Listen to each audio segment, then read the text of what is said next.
আল্লাহ যখন এই পৃথিবী সৃষ্টি করলেন, পৃথিবীর মধ্যে ভাইব্রেশন হচ্ছিল, কাঁপাকাঁপি। আল্লাহ পৃথিবীর কাঁপাকাঁপি বন্ধ করার জন্য পেরেকের মতো পাহাড়গুলোকে পৃথিবীতে ঠুকে দিলেন, কাঁপাকাঁপি বন্ধ হয়ে গেল। এই দৃশ্য দেখে ফেরেশতারা বলে, ইয়া রাব, পাহাড়ের এত শক্তি, আপনার সৃষ্টির মধ্যে পাহাড়ের চেয়ে শক্তিশালী কিছু আছে?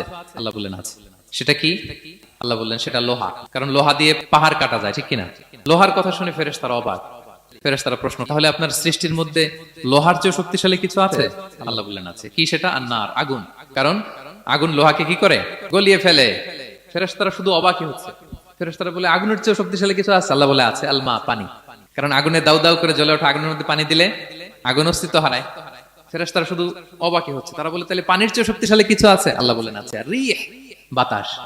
কারণ বাতাস পানিকে একদিক থেকে আরেক দিকে নিয়ে যায়। জলের মধ্যে বায়ুর উচ্ছ্বাস লাগলে জলোচ্ছ্বাস তৈরি হয়, ঠিক কিনা? ফেরেশতারা আবার অবাক হয়ে বলে, তাইলে বাতাসের চেয়ে শক্তিশালী কিছু আছে? আল্লাহ বললেন আছে। সেটা কি?